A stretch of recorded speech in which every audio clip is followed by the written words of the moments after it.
guys are having too much fun. Hey, that's my woman. What a wonderful virtual meeting that you are having. We love you, Chairwoman. All of these fabulous guests that you're having. This is the kind of leadership that you're providing in this time of COVID-19 and how we use the virtual possibilities. In the same way that you hit the Congress when you hit the Congress and you came in and you've created a new atmosphere. Now, Eliane, I want to tell you, I was reading something that you said, I guess a day or two ago, where you talked about why people were going to come out and vote. I think you said something about, I don't know if you said fear and hatred. And I thought to myself, now that is the kind of description that you won't hear from the average politician. What the average politician will be saying, oh, I think the people have been empowered, and I think that now they will move in the right direction. But you said, no, they're coming out because of, I believe you said fear and hatred. And I said the rejection of fear and hatred. Okay. Because I believe, right, that every single person he has othered and spewed hate against, every community they represent are going to come out in rejection of that, because we're tired about in allowing him to, make us feel any kind of way, and we're done with it, like you've been saying. Well, the thing about it is, it has been absolutely unbelievable that people could not see and understand early on what a despicable human being that he is. I've never met anybody like him. They get really angry. No, I know. No, they get angry. Yeah. Auntie Maxine, before we got there, you were speaking the truth about him early on. I mean, I think you were the first people to say, oh, wait, this smells, oh, he's racist. Like, people didn't even want to say it when it was very clear that he was. Right. That's right. I love that you did that. I mean, from being on the outside in when he first got elected, I feel like you spoke for me. And I so appreciate that so much. Like, you really did. And I just kept saying, oh my God, Auntie Maxine's going to keep speaking the truth. She's going to keep telling him off. She's going to shut him up. So I appreciate, before we got there, I mean, you were doing it. So we appreciate you. Thank you. Thank you. They get angry when I say that I have worked with, Crips and Bloods and gang members and all of that, bringing them along, having to connect them, to, all kind of possibilities. And I've never encountered any of them who were, as bad as the President of the United States of America, that I believe that they had more integrity than he has. And one of the things that I really learned is when you love people, they must love you back. And that's what happened with all of these young gang members. And I used to have them. I used to have classes for them. And they would come into my class and they would be saying, yes, ma'am. And I would hug them. And someone would come to say, Ms. Waters, he shot somebody last night. And so I guess what that did for me was it was to say, I don't care what happened last night. The next day is a new day with new possibilities.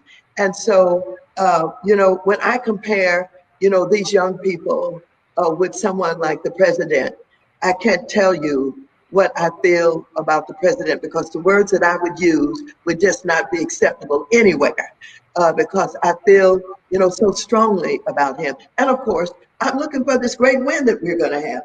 You have to usher it in. You have, as Maya Angelou would say, courage is perhaps the best of all virtues. And you had courage. You have courage, because you came in, you took on the speaker, you took on, the whole idea. Madam Chair, but please, yes. let us pay tribute to you and hold space for you, because you're OG squad. Yes. Okay, that's right. If you have not been shaking tables and truth telling and being disruptive, before we were in his sightline, the occupant, you were, and you were subjected to that hateful rhetoric.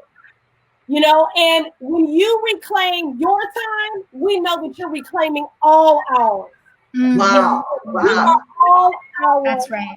For anyone who's ignored, left out, left behind, marginalized, oppressed, victimized by policy violence, you are all our Congresswoman. We all pray. I mean, I don't know, Chairwoman. I know these three get to spend so much time with you, as they are fortunate. I know people think I'm on the committee, which I'm not.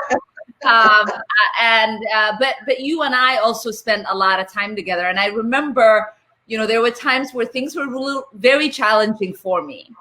And everybody had an opinion about what I should do and what I should say. And I remember you standing next to me and saying, you don't have to do anything but be Black and die Black. and I think that, like, the idea that we show up as our full selves and we don't allow people to dim our light and make us feel small is really attributed to you. Oh, right. I think we walk taller and bigger than we are because you have been. And I think oftentimes we forget, right, like that there are people who took on more bullets and more pain than we are taking on, and who had to endure a lot without having the solidarity that comes with our public pains, right? The challenges we go through, we're going through it in the public eye.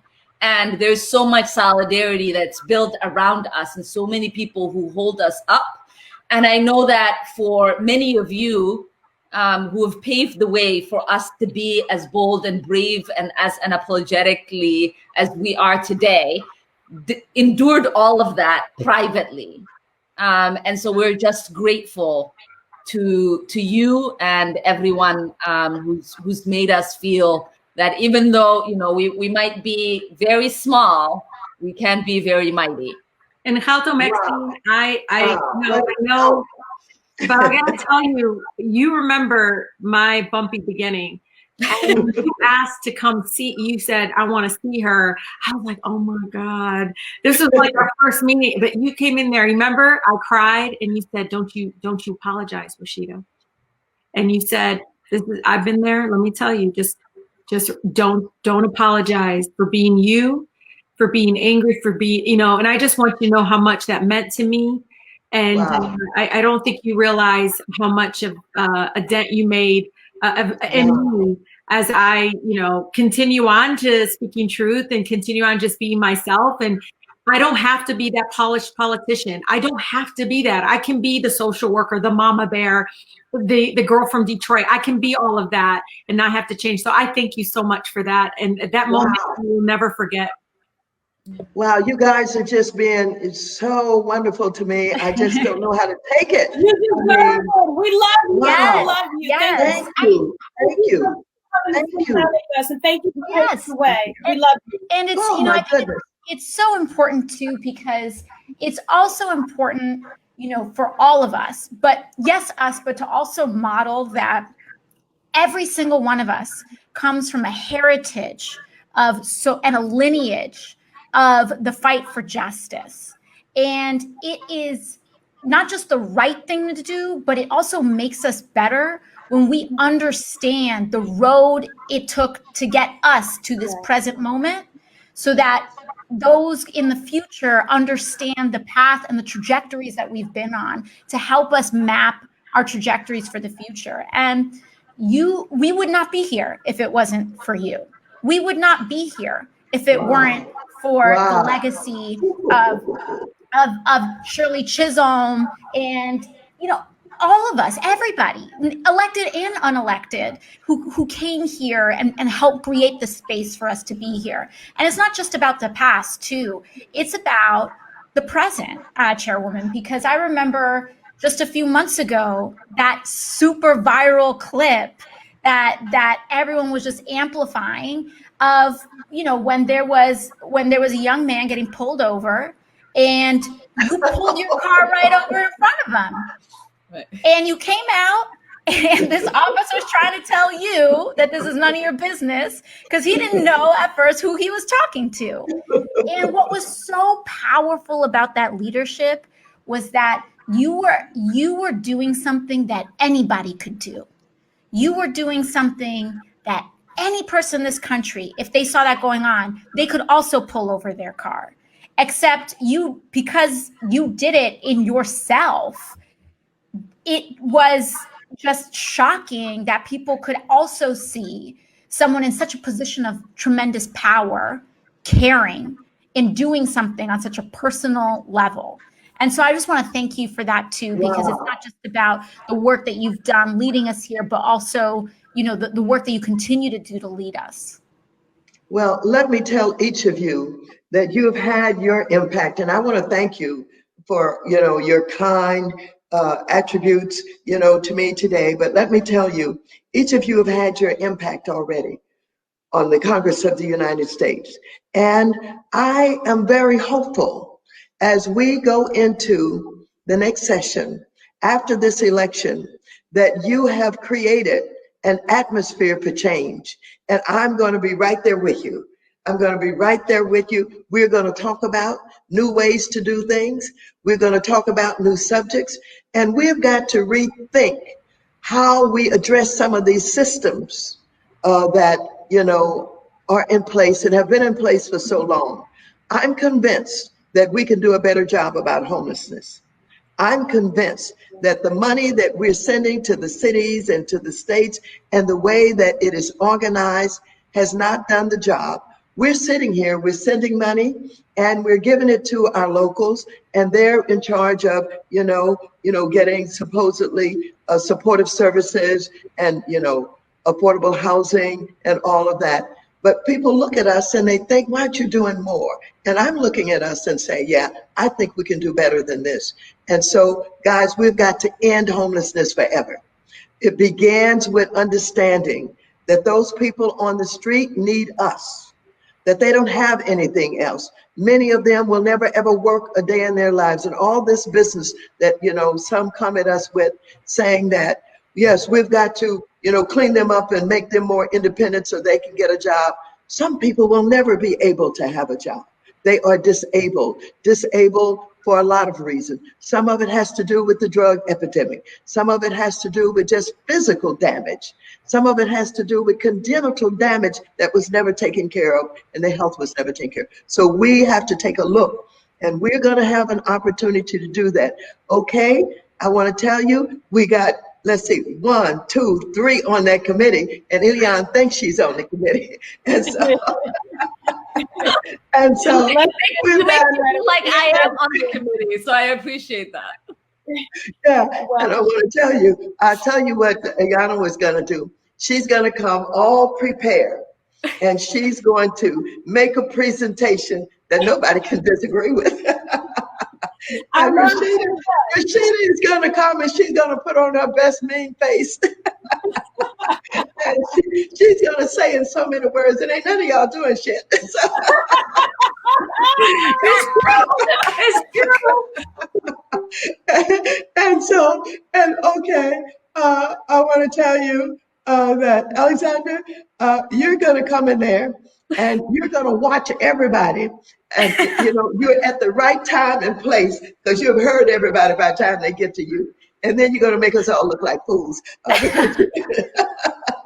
You're going to say, and you guys don't say it because you're very dignified. You don't say it. But in your own way, you're saying, you're full of shit. You don't know what you're doing. You got to listen. Nobody's paying attention. And that's why we're in the shape that we're in now, because too many people have paid attention to you for too long. And we ain't with that anymore. We got a new way of doing things. And so I'm going to sit back in the chair and I'm going to nod my head. I'm going to nod my head and then I'm going to bang the gavel. But in the final analysis, we're going to get something done. Okay? Amen. Thank you.